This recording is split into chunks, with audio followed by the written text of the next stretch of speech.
दोस्तों चलिए शुरू करते हैं। আমার কাছে পাত্তা না পেয়ে এখন আমার পিছনে সমালোচনা করে।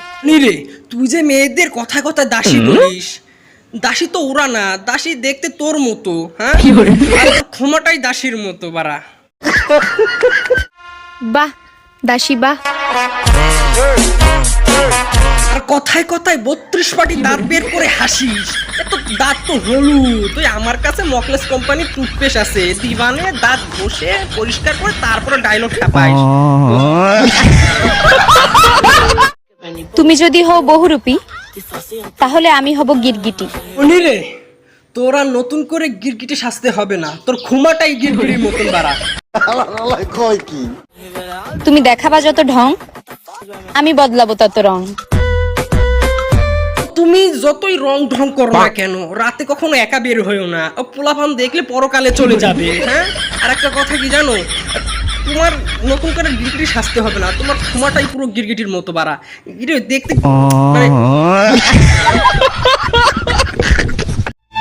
এত চিন্তা করে লাভ আছে? তুমি যাবা আরেকজন আসবে। এত চিন্তা করে লাভ নাই। তুই এত ভাবটা পাচ্ছিস কেন? কি হয়েছে? যাবা আরেকজন আসবে, তোমাকে নিয়ে ভাবার টাইম আছে?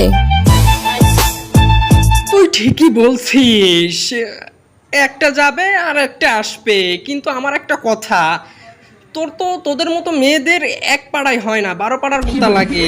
হ্যাঁ, তাই একটা কথা বলি, বেশি চুলকাইলে আমার কাছে মুসমুসি মলম আছে, জায়গা মতো লাগাই দেওয়া না, সেরে যাবে না।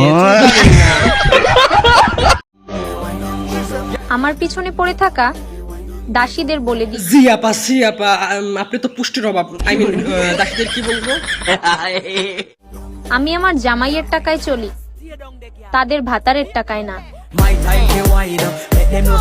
ও ভালো কথা, আপনি আমার ভাতের টাকায় চলেন, জামাইয়ের টাকায়, তাই ওদের চলে। আমি একটা কথা বলি, আপনি ভালো মানে খাবার খেয়ে, না হলে বাতাসে উড়িয়ে নিয়ে যাবে, ভাত ঠাপানোর সময় পাবেন না।